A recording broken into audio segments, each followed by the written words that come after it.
Have you ever had one of those days when nothing is seriously wrong, but somehow everything feels wrong? Someone sends you a short text and it annoys you. A small mistake happens and suddenly you're frustrated. You sit down to relax, but your mind keeps replaying the same thought. So you grab your phone, you scroll, you watch something.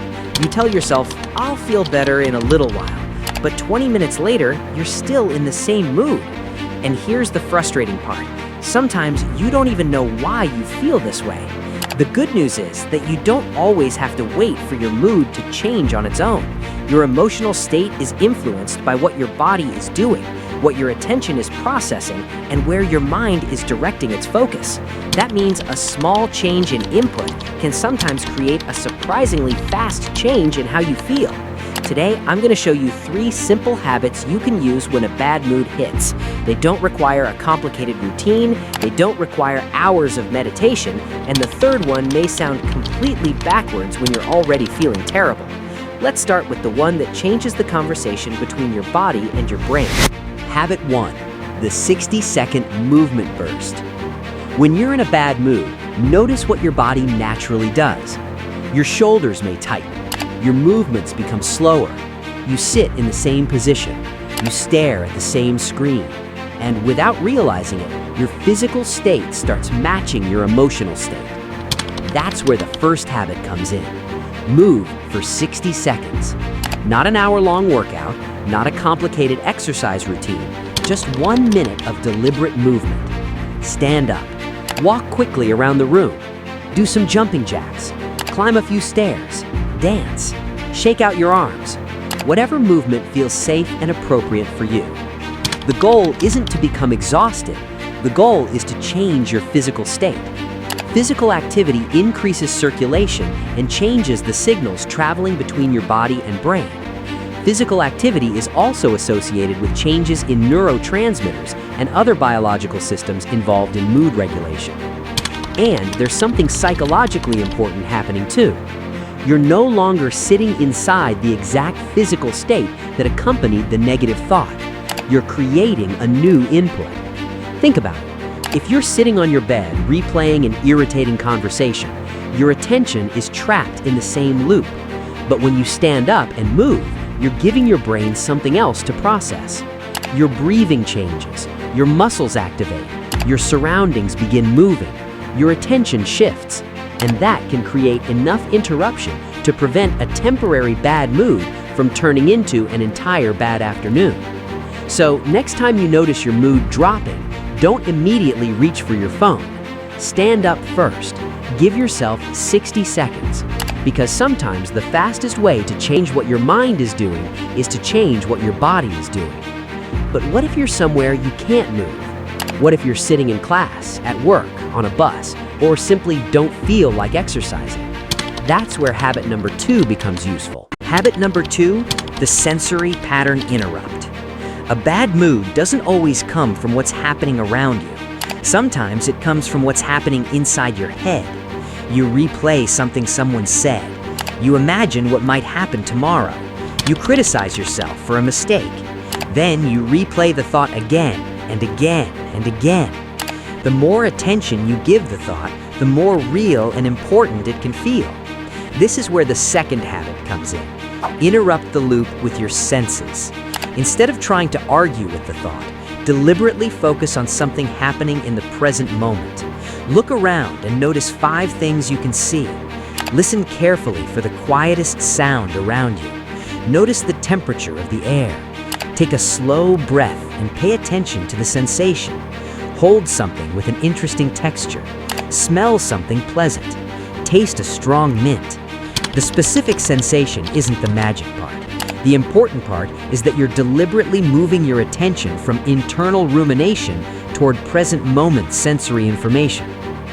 Imagine your brain as a spotlight. When you're in a bad mood, that spotlight can become locked onto one negative thought. You keep shining it on the same memory, the same worry, the same frustration.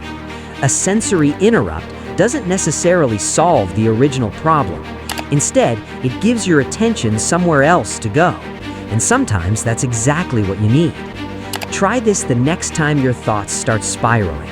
Stop. Look around. Pick one object. Study it for a few seconds. Notice its shape, its texture, its edges, its color. Then notice one sound. Then one physical sensation. You're not pretending that the problem doesn't exist. You're simply refusing to let one thought consume every available second of your attention. And that distinction matters, because you don't always need to defeat a thought. Sometimes you just need to stop feeding it. But there's still one more habit, and this one might be the hardest to believe, because when you're in a bad mood, your natural instinct is usually to focus more on yourself. The third habit asks you to do the opposite. Habit 3. The 60-second generosity act. When you feel bad, what do you usually want to do? Be alone? Ignore messages? Scroll through your phone? Complain? Stay inside your own head? And honestly, sometimes you do need space. But there's another option that can shift your attention surprisingly quickly. Do one small, genuine thing for another person. Send someone a sincere thank you message. Give someone a specific compliment. Help a family member with something small. Leave an encouraging comment. Hold the door for someone. Ask someone how they're doing, and actually listen to the answer. It doesn't need to be dramatic. It doesn't need to cost money. And it shouldn't be performed just to get praise. The key is that it is genuine and directed outward. Why can this help? Because negative moods often pull our attention inward. We start asking, why is this happening to me? Why did they do that? What's wrong with me? What if tomorrow goes badly? The mind becomes increasingly self-focused. A small act of kindness changes the direction of attention. For a moment, you're not analyzing yourself. You're doing something for someone else. And research on pro-social behavior has found that helping others can be associated with improved mood and well-being for the person doing the helping as well as the recipient. That's important because it means generosity isn't only about making another person feel better. It can also change your own psychological state. But there's another reason this habit is powerful. It gives you evidence about the kind of person you are. Imagine you've had a terrible morning. You feel irritated. You feel disconnected. Then you notice someone struggling with something small, and you help. For those few seconds, your behavior is telling your brain, even when I don't feel great, I can still do something good. That's a very different message from, I feel bad, so everything is bad. And that tiny distinction can matter. Your mood doesn't have to control every action you take. You can feel bad and still act with kindness. You can feel frustrated and still help someone. You can have a difficult moment without turning it into a difficult entire day. And that's where these 3 habits become much more interesting. Because they're not really 3 tricks. They're 3 different ways of changing your relationship with a bad mood. The 60-second reset. Let's put everything together. Your mood suddenly drops. Maybe something happened. Maybe nothing happened. You just notice that you're irritated, tired, frustrated, or mentally stuck. Instead of immediately trying to think your way out of it, choose one of 3 directions. First, change your body. Move for 60 seconds. Walk, stretch, dance, climb stairs. Do something that safely gets you moving. Second, change your attention. Use your senses. Notice what you can see, hear, feel, smell, taste. Give your brain something real and immediate to process. Third, change your focus. Do something genuinely helpful for another person. Send a thank you. Give encouragement. Offer help. Make someone's next minute slightly better. And here's the bigger lesson. These habits aren't promises that every bad mood will disappear in exactly 60 seconds. Real emotions are more complicated than that. Sometimes a bad mood has a deeper cause. Sometimes you need rest. Sometimes you need to talk to someone. And sometimes the situation itself needs to change.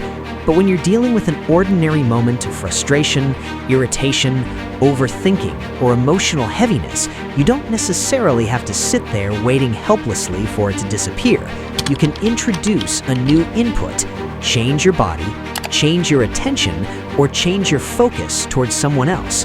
The goal isn't to force yourself to be positive, it's to interrupt the automatic pattern. Because a bad mood becomes much harder to manage when you start believing you have no control over what happens next. You don't control every emotion that appears, but you often have some control over what you do in the next 60 seconds. And sometimes, that's enough to change what happens over the next hour. Ending.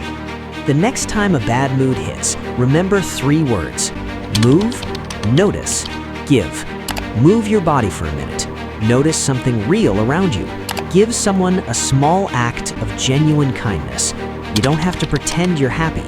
You don't have to deny what you're feeling. You simply give your brain a different experience to work with. Because one bad minute doesn't have to become a bad day.